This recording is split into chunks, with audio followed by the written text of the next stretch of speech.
کہ آپ سے بات نہیں کریں گے, آپ کے پاس تو اختیار ہی نہیں ہے, ہم تو اسٹیبلشمنٹ سے بات کریں گے, وہ با اختیار لوگ ہیں. پھر کہتے ہیں اسٹیبلشمنٹ کو قبر تک پیچھا کریں گے.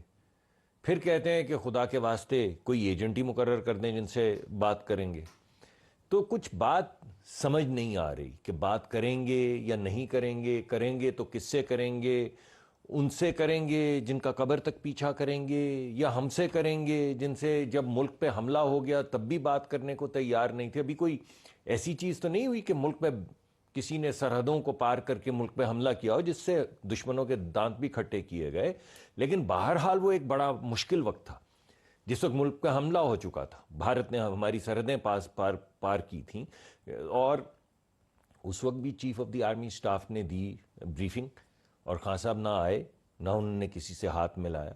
تو آج بھی نہیں سمجھ آ رہی کہ وہ آنا چاہتے ہیں, بات کرنا چاہتے ہیں یا نہیں. پہلے بھی سمجھ نہیں آ رہی. ہماری طرف سے ڈیپٹی پرائم منسٹر صاحب بھی پہلے کہہ چکے ہیں کہ ہم بات کریں گے, ہم سیاسی لوگ ہیں, ہم چاہتے ہیں کہ